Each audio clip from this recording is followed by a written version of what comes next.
Hey, it's Heather, and welcome to Adventures in Gardening. So I really thought I was done planting for the year, and I'm out doing some Christmas errands this morning, and I go into my local feed store, which I love because they carry gardening supplies, and they have an end cap that says bulbs 75% off. It's like I hit the lottery, so I was very excited. So I picked up 3 bags, thinking to myself, all right, so I'm going to 3 bags of 18, by the way, which this is what they had. This is 18 bulbs for $2.50. $2.50. And I thought, oh well, I can go ahead and throw these in the refrigerator. As long as I don't put apples near them, they will take and go through their cooling period, and I can plant them in the spring. And then I'm like, wait a minute, they have 10 bags. That's 180 bulbs. Now, is this my favorite mix? No. Is it going to be really something in the spring when there's nothing else really blooming? Oh yeah, this is going to be gorgeous. Okay, this is just going to be what I need at the time. So 180 bulbs, $2.50 a bag. I'm like, okay, I'm planting today. So I am going to just do some really big holes, like mass holes, and throw them in, and that's how I'm going to do it this time. So here's the haul that I got today. I'm super excited, and the bulbs are in great shape. I mean, obviously they're in great shape. You know, they look great. They're perfect. And so if you can get your hands on bulbs and your ground is still workable, go for it. Totally go for it. So this is where I'm planting today. This is kind of just a forgotten area of the property. I'm going to give you just a brief little tour of what's going on here. It looks terrible, right? Yeah, I know it does, because I've ignored it and just concentrated on other areas this year. See that little stump right there? This is where the beaver comes, and he took down a beautiful Chamaecyparis that I had and took it away. So I'm going to be pulling that out because it's never coming back. That was last year. He did that last year. And if ever there was an animal that I wanted to have a trip and fall accident, it's him, okay? But that's why I have wire cages around everything else. I have some ilex down in here that have cages on it. Now, can he climb those? Yes, but it just happens to be just enough that he just has left them alone. The witch hazel, he started in on the witch hazel last year, and that has a cage around it now, and he kind of went away. I also put some dog droppings over here. Yep, I did that. I wanted to show you, I love the witch hazel, but I also don't love the witch hazel. I don't love the way that it holds on to its leaves. It's blooming right now. Yeah. You really can't even enjoy it because of all these leaves. See the little flowers? The tiny, can we see the little flowers, Heather? Maybe if I zoom in. Yep. Those are the little flowers right there. And I'm not going to go through this and pull all of the leaves off, so here it shall stay. So in this bed here, that is worth anything, right along the edge are my grandmother's hostas. All right, so you can see all of those little sticks sticking up, so I'm going to stay away from there, but I'm going to try to dig. I'm going to try to do a trench. I have this awesome shovel. Let me show you my shovel. That is going to help me dig the trench, hopefully very easily. So did I show you everything? Okay, I got my ilex. I have this one. Last year had a ton of berries. Oh, the other thing that's in here, I'm not cleaning today. There's going to be no cleaning because I need to be reminded of what is where. Those are daylilies, so I'm just going to leave all that, but I am raking. I'm trying to get rid of all of the leaves. I have this red berried one. I have an orange berried one that did not get berries this year, and this is my only male pollinator on the property, so he's important. Gotta save that male one.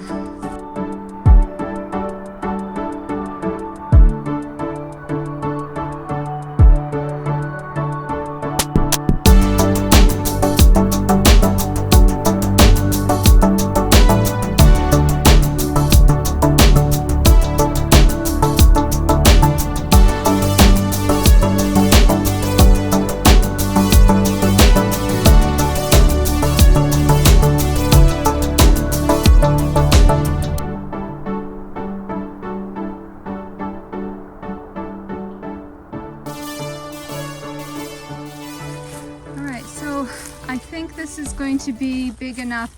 If I need to go more, I'll probably go that way, kind of wrap around. So there's my trench. And I couldn't get that out so easy, so I'll worry about that in the springtime with the chainsaw.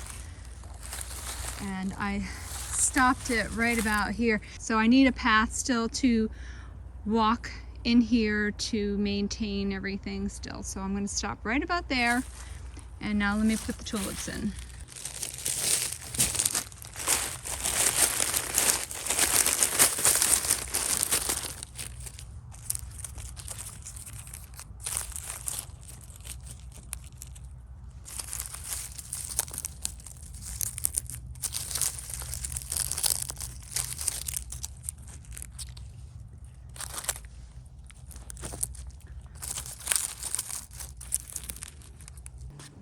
Ended up going just a little further up here. That's where the hugelkultur hill is, right over there. The patio is behind us. So this is going to be just what I want to see in the springtime. And I'm going to be so happy I was out here in the cold, standing on the hill, digging a trench. So it goes down just like I wanted it to. So let me go get a hoe and we will fill this in. So yes, planted close together on purpose, okay, because one of my pet peeves in life is planting tulip bulbs like they're in a line, in a single row, like they're little soldiers marching off to war. And I just want to see them looking a little more natural. So yeah, they're planted quite close together. And all I'm going to do is fill them in.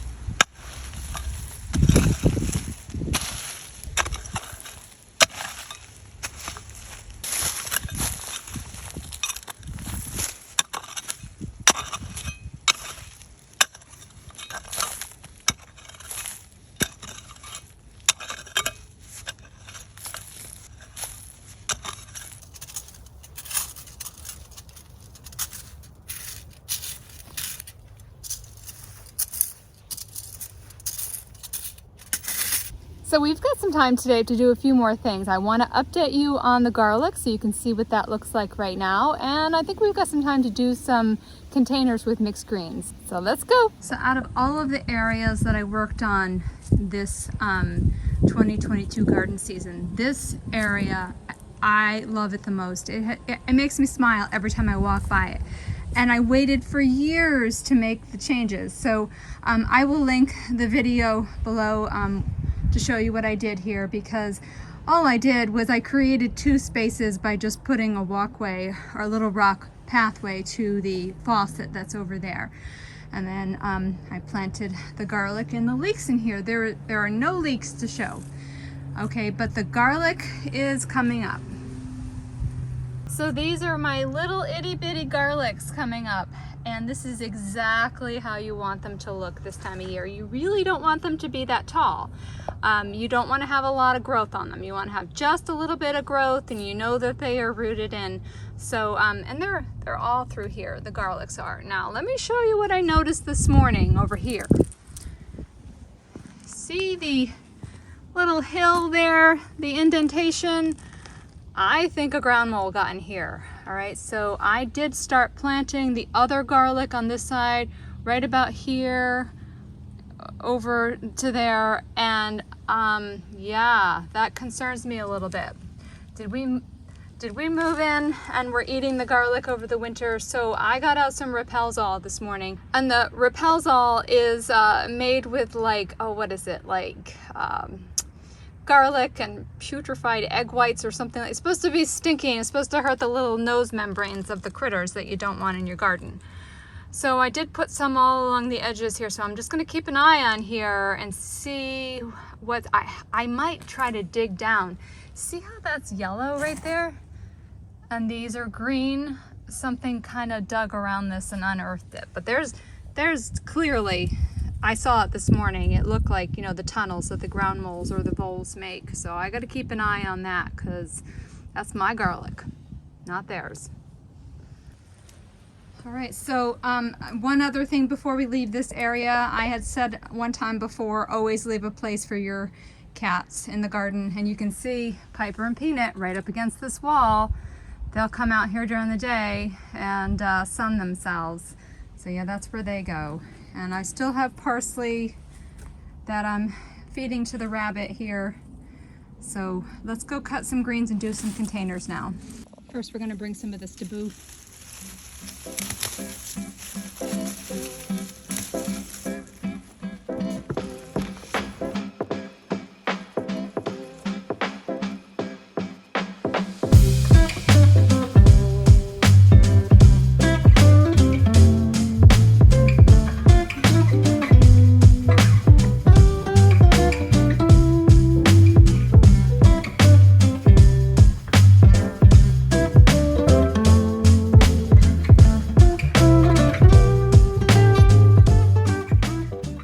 So that's it for today, my friends. I really enjoyed being in the garden and planting all those tulip bulbs. And I can't wait for spring to see them all come up in one area. And even if I use them as a cutting, as a cut flower inside in vases, it's going to be such a treat to have that many tulips all in one location. So give me a thumbs up if you enjoyed spending time with me today, and subscribe so you don't miss out on the next adventure in gardening. See you soon.